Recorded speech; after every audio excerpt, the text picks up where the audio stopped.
दोस्तों नमस्कार। N world में आपका स्वागत है। इन दिनों भारत सरकार पूरे देश भर में साक्षरता की वृद्धि के लिए हर संभव प्रयास कर रही है और इसी कड़ी में भारत ने न्यू एजुकेशन पॉलिसी के इम्प्लीमेंटेशन के तहत निपुण भारत मिशन की शुरुआत की गई है, जिसका मुख्य उद्देश्य होगा कि तीसरी कक्षा से 9वीं कक्षा के बच्चों में आधारभूत साक्षरता और संख्यात्मकता को बढ़ावा देने के लिए इस मिशन को लॉन्च किया गया है, जो कि न्यू एजुकेशन पॉलिसी 2020 के अनुसार स्कूली शिक्षा प्रणाली के लिए सर्वोच्च प्राथमिकता पर बल देने के तहत इस मिशन को लॉन्च किया गया है।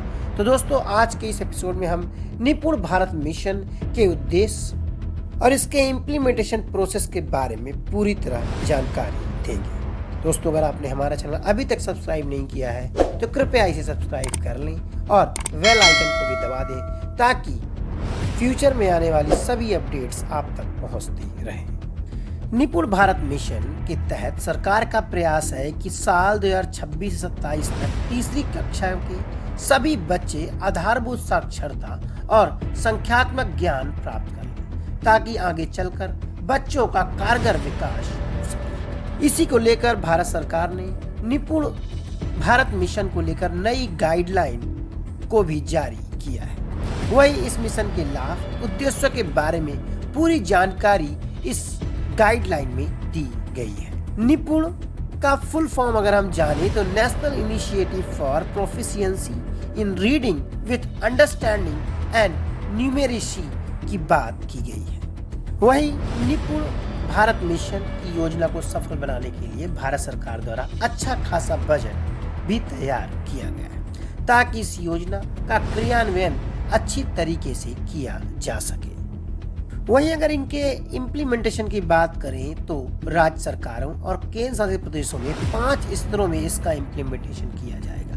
एक तो राष्ट्रीय स्तर पर, राज्य के स्तर पर, जिला के स्तर पर, ब्लॉक के स्तर पर और स्कूल के स्तर पर इसका इम्प्लीमेंटेशन प्रभावी रूप से किया जा सके, इसके लिए सरकार ने गाइडलाइन भी जारी कर दी है। अगर हम इस मिशन की शुरुआत की बात करें तो 5 जुलाई 2021 को इस मिशन की शुरुआत की गई थी, जिसका मुख्य उद्देश्य यह था कि तीसरी कक्षा तक के सभी बच्चों को आधारभूत साक्षरता जैसे पढ़ना, लिखना, अंकगणित का ज्ञान सिखाना था। वही अगर इसकी पात्रता की बात करें तो इसमें 3 साल से 9 साल तक के बच्चे को शामिल किया गया है। अगर निपुण भारत मिशन के लाभ की बात करें तो इसके तहत छोटे बच्चों को आधारभूत शिक्षा के साथ साथ संख्यात्मक ज्ञान भी दिया जाएगा, जिसके लिए कई तरह के प्रयास भी किए जा रहे हैं। निपुण भारत मिशन के तहत तीसरी कक्षा के बच्चों को सही विकास मिले, इसके लिए 5 स्तरों पर काम किया जा रहा है। इसमें सहयोगपूर्ण शिक्षा देना, बच्चों की गलतियों को समझना, गणित को आनंद के साथ पढ़ाना लिखाना, वही गणितीय रूप को संचार करना कि आखिर गणित जरूरी क्यों है, इसके बारे में खासा जोर दिया जा रहा है। वहीं स्कूल स्तर पर एक मॉड्यूल भी बनाया जा रहा है, जिसके तहत प्री स्कूल जाने से पहले बच्चों को 3 माह प्रिपरेशन मॉड्यूल के तहत न्यूनतम कौशल और ज्ञान भी मुहैया कराया जाएगा।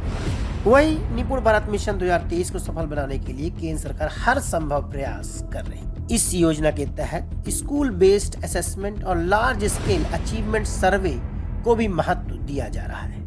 वहीं दोस्तों, आपको बता दें कि निपुण भारत मिशन में साथ साथ उनके पेरेंट्स का भी योगदान माना गया है।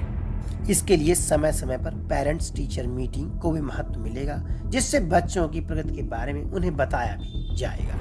इसके साथ साथ ईमेल, व्हाट्सएप आदि के जरिए समय समय पर अभिभावकों को स्कूल में होने वाली गतिविधियों की जानकारी भी दी जाएगी। वहीं भारत सरकार ने निपुण भारत मिशन की ऑफिशियल वेबसाइट education.gov.in को भी जारी किया है। निपुण भारत मिशन भारत की सबसे अच्छी योजनाओं में से एक है, जो कि न्यू एजुकेशन पॉलिसी के तहत किया जा रहा है। यानी बेसिक एजुकेशन में भारत सरकार खासा ध्यान देने की योजना बना रही है। आइए हम सब मिलकर निपुण भारत मिशन को सफल बनाएं। नमस्कार।